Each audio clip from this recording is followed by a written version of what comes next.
열왕기하 7장 9절에서 20절 말씀까지 보겠습니다. 열왕기하 7장 9절에서 마지막 20절 말씀까지. 제가 먼저 9절 말씀. 나병 환자들이 그 친구에게 서로 말하되 우리가 이렇게 해서는 아니 되겠도다. 오늘은 아름다운 소식이 있는 날이거늘 우리가 침묵하고 있도다. 만일 밝은 아침까지 기다리면 벌이 우리에게 미칠지니 이제 떠나 왕궁에 가서 알리자 하고 가서 성읍 문지기를 불러 그들에게 말하여 이르되 우리가 아람진에 이르러서 보니 거기에 한 사람도 없고 사람의 소리도 없고 오직 말과 나귀만 매여 있고 장막들이 그대로 있더이다 하는지라. 그가 문지기들을 부르매 그들이 왕궁에 있는 자에게 말하니 왕이 밤에 일어나 그의 신복들에게 이르되 아람 사람이 우리에게 행한 것을 내가 너희에게 알게 하노니 그들이 우리가 줄인 것을 알고 있으므로 그 진영을 떠나서 들에 매복하고 스스로 이르기를 그들이 성읍에서 나오거든 우리가 사로잡고 성읍에 들어가겠다 한 것이니라 하니 그의 신하 중 한 사람이 대답하여 이르되 청하건대 아직 성중에 남아있는 말 5마리를 취하고 사람을 보내어 정탐하게 하소서. 그것들이 성중에 남아있는 이스라엘 온 무리 곧 멸망한 이스라엘 온 무리와 같으니이다 하고 그들이 병거들과 그 말들을 취한지라. 왕이 아람 군대 뒤로 보내며 가서 정탐하라 하였더니 그들이 그들의 뒤를 따라 요단에 이른즉 아람 사람이 급히 도망하느라고 버린 의복과 병기가 길에 가득하였더라. 사자가 돌아와서 왕에게 알리니 백성들이 나가서 아람 사람의 진영을 노략한지라. 이에 고운 밀가루 한 스아에 한 세겔이 되고 보아 2수아가 한 세겔이 되니 여호와의 말씀과 같이 되었고 왕이 그의 손에 의지하였던 그의 장관을 세워 성문을 지키게 하였더니 백성이 성문에서 그를 밟음에 하나님의 사람의 말대로 죽었으니 곧 왕이 내려왔을 때 그가 말한 대로라. 하나님의 사람이 왕에게 말한 바와 같으니 이르기를 내리맘따에 사마리아 성문에서 보리 2수아를 한 세겔로 매매하고 고운 밀가루 한 스아를 한 세겔로 매매하리라 한즉 그때 이 장관이 하나님의 사람에게 대답하여 이르되 여호와께서 하늘에 창을 내신들 어찌 이 일이 있으랴 하매 대답하기를 내가 내 눈으로 보리라 그러나 그것을 먹지는 못하리라 하였더니 그의 장관에게 그대로 이루어졌으니 곧 백성이 성문에서 그를 밟음에 죽었더라. 아멘. 나병 환자들이 성문에 갇혀 있던 성 안에 갇혀 있던 이스라엘 백성들에게 좋은 소식을 전하여 주었습니다. 아람 군대가 와서 수도 사마리아 성을 에워쌌을 때에 누구든지 그 생명을 보존하기 위해서 성 안으로 들어가지 않았겠어요? 그럼에도 불구하고 이 나병 환자들은 그들이 나병이 있는 거로 이스라엘 공동체 안에 들어가지도 못하였어요. 그래서 성읍에 들어가지도 못하였고 그들이 성 밖에 있을 수밖에 없었다. 그러니까 얼마나 그 적군들에 둘러싸인 그런 성 밖에 있으면서 그들이 생명의 위협감을 느꼈겠어요.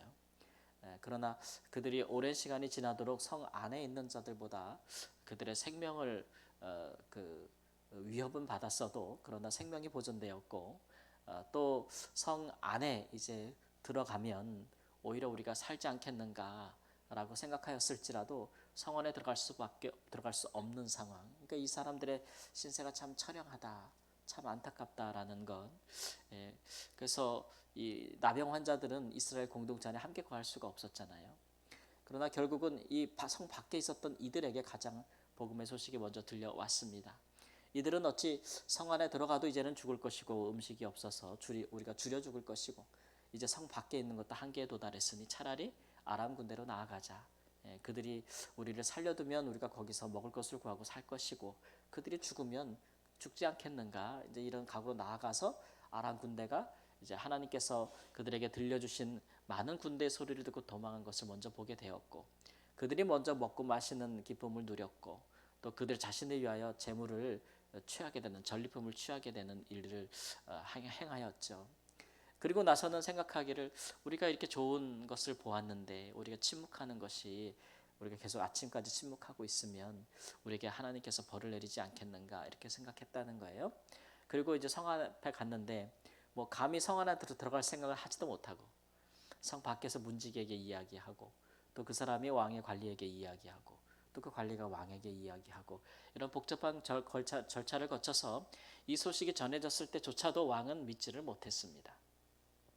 그만큼 이스라엘 왕은 두려움에 떨고 있었고 그가 이스라엘 백성들을 위해 한 것이라고는 그 성에서 사람들이 백성들이 굶주려서 태반이나 죽고 심지어는 자기 자녀를 먹는 일까지 일어났어도 왕이 한 일은 자기의 생명을 보존하는 일밖에 없었고 백성들의 생명을 위하여 아람 앞에 항복을 하거나 뭐 타협을 하거나 아니면 어떤 행위를 한 것이 없어요. 다만 그 모든 것을 하나님의 탓으로 돌리면서 하나님의 사람 선지자 엘리사를 죽이려고 살인하려고 했을 뿐 그것을 위하여 자기의 부하 신하를 보냈을 뿐 그가 한 것은 없었다라는 것을 우리가 볼 수 있는데 이 악한 왕이 뿐만 아니라 또 이 소식을 들었을 때에도 그 전에 엘리사가 말한 것처럼 하나님께서 이렇게 하시겠다 구원하시겠다고 하는 그런 말을 들었을지라도 그것을 믿지 못한 장관과 일반이었다라는 것을 볼 수 있어요. 오히려 아람이 매복하기 위하여 우리에게 이런 책략을 쓴 것이 아니냐라고 감히 나가볼 생각도 하지 못할 때에 신하들조차 우리가 여기 더 있으면 죽은 거나 다름이 없고 우리 성에 말이 5마리밖에 없는데 이미 여기서 죽임을 당한 죽음을 기다리고 있는 우리랑 다를 바가 없습니다. 차라리 그 말들을 정탐꾼에게 보내서 그것이 사실인지 알아보게 하소서라고 해서 이제 그 말에 떠밀려 정탐하였는데 이제 요단강까지 가보니 아람 군대가 급히 도망하느냐고 그들이 버리는 군 장비 또 의복 뭐 음식 그런 게 많았다 이런 얘기죠. 그래서 그것을 와서 보고 하니 그것이 사실인 것이 확인이 되자마자 이제 백성들이 성문을 뛰쳐나갔다는 거예요. 얼마나 이 성 안에 있는 백성들이 굶주렸든지 뛰쳐나가는 바람에 왕이 전에 그 엘리사를 죽이러 보냈다고 추정이 되는 그 장관 또 엘리사가 내일 이맘때에 모든 물가가 폭락할 것이다 라고 얘기했을 때 하나님이 하늘에 창을 내신데 그 일이 가능하겠는가 라고 말했던 조롱했던 그 장관을 밟아 죽였다 그랬어요. 이것은 사람들이 쇄도하면서 깔려 죽은 것으로 압사당한 것으로 우리가 볼 수가 있겠죠. 그래서 그가 하나님을 조롱했을 때에 하나님 선지자가 말하기를 네가 보기는 보아도 먹지는 못하리라 하신 말씀이 그대로 이루어졌다라고 하고 있는 것을 오늘 말씀에 보여주고 있습니다. 왕과 그의 신하들 또 그가 의지하는 장관 이 사람들은 백성들을 위해서 한 것이 없습니다. 자기의 생명을 보존하고 상황에 대해서 수동적으로 대처했을 뿐 그 어떠한 책임도 지려고 하지 않았던 그런 정말 고위 관료 또는 왕으로서 백성에 대해서 무한 책임을 지는 자들로서의 마땅한 태도를 보이지 않았다는 것을 알 수가 있어요. 오히려 선지자와 백성의 대표가 되는 장로들이 이런 상황에 우리가 어찌 하나님 앞에 그 도우심을 구하고 하고 모여서 그것을 기도하고 그때 하나님께서 이런 예언을 주시고 이렇게 행하리라 말씀하셨고 하루가 채 지나지 않아서 그 말씀이 이루어진 것을 볼 수가 있습니다.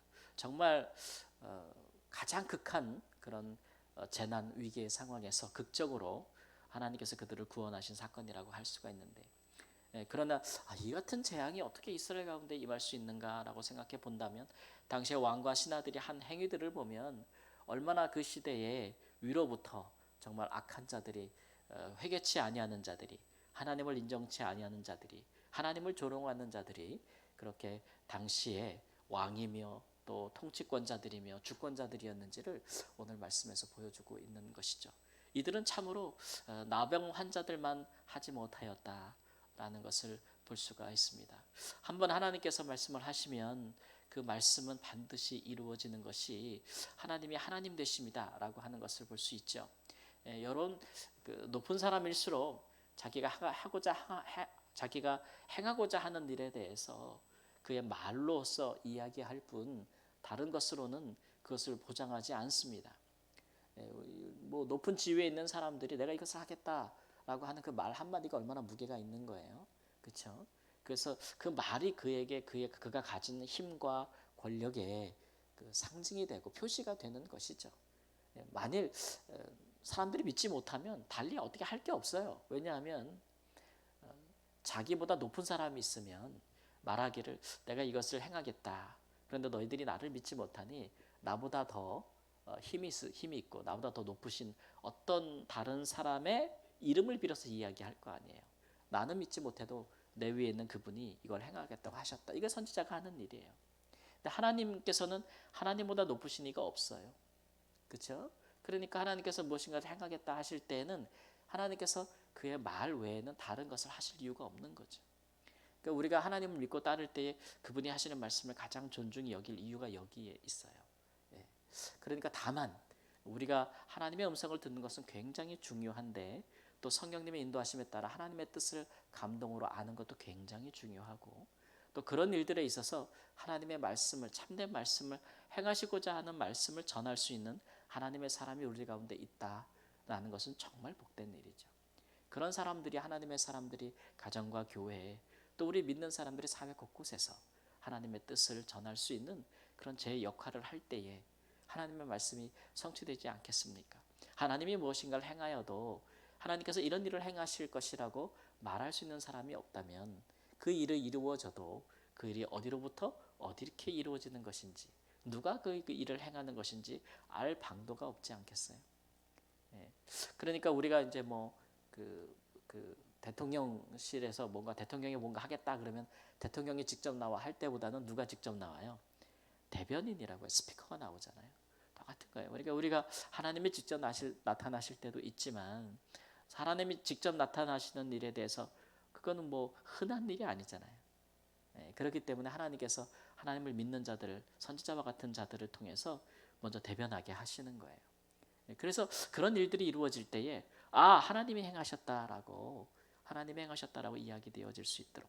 근데 만일 우리가 하나님의 자녀들이 세상에서 우리의 입을 다물면 어찌 되겠어요? 뭔가 일어나도 사람들이 그 일이 하나님으로부터 일어났다는 것을 알 수 없을 거예요. 알 수 없을 거예요.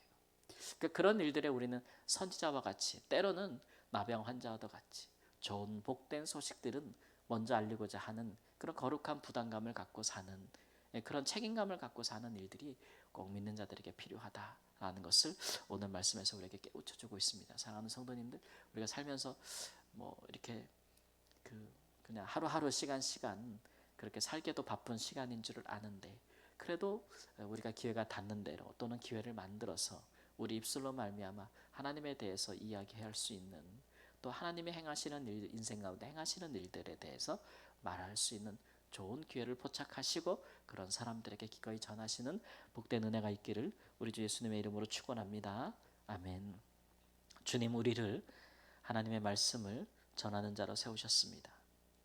하나님의 말씀을 들으라고 외치는 자의 소리로 우리를 광야 같은 세상에 세우셨습니다. 하나님 없이 살아가는 자들에게 하나님의 계시고 하나님의 말씀은 우리를 향한 말씀은 이러하다고 하나님 우리에게 주시는 대로 전하는 자로 우리를 세우셨사오니 이 거룩한 책무를 잘 감당하여 이 소식이 우리가 전하는 이 소식이 듣는 자에게 복음이 되고 복된 역사가 될 수 있도록 하나님 기적이 될 수 있도록 인도하여 주시옵소서. 존귀하신 예수님의 이름으로 기도합니다. 아멘.